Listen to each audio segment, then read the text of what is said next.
thinking about upgrades and really the whole of gameplay for Command & Conquer 4, we knew we wanted to do something a little bit different, but also very interesting and that fit into the gameplay of Command & Conquer 4. You know, now Tiberium's a controlled resource.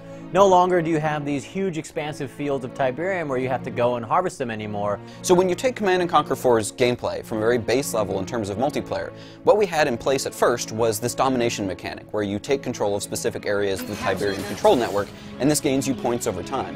There's this huge network that's kind of controlling Tiberium. It's no longer ravaging the Earth.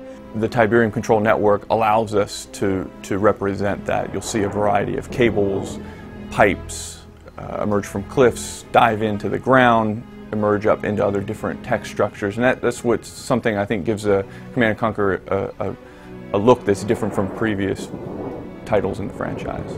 And we realized that we wanted to add a couple of things to the formula in order to make it feel a little bit more C&C, but also to add more points of interest to the map and to add more interesting gameplay.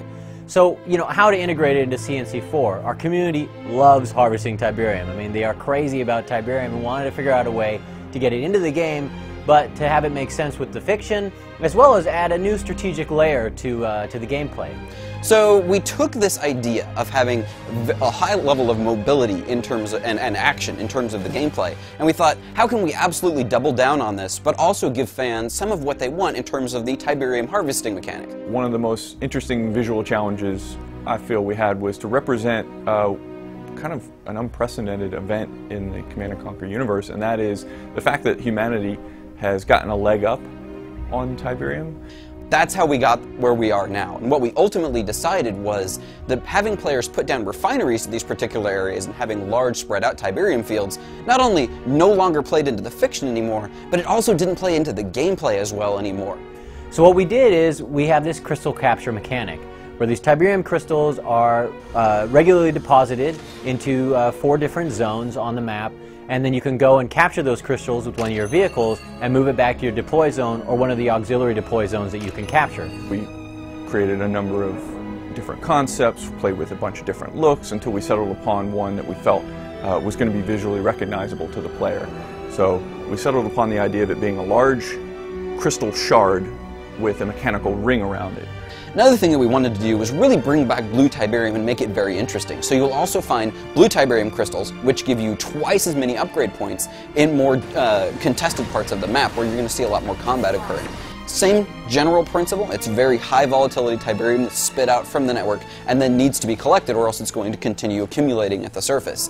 So you can use them to your benefit, you can use them to your enemy's dismay, but it's a really cool way to get Tiberium integrated into the game. You know, it's very fast, you're trying to capture these control nodes, you're trying to keep the enemy at bay, but at the same time you got to go out, have these units, you know, risk themselves, go grab these Tiberium crystals, but then everybody on your team obviously benefits by being able to get those upgrade points. Tier 2 technology is now available.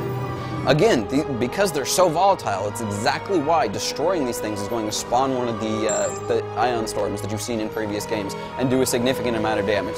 But it's really a lot of fun, and it's cool when you think, okay, I got my enemy on the ropes, I'm about to grab his crystal, and boom, he detonates that thing, and everybody's dead. So, detonate at your own risk.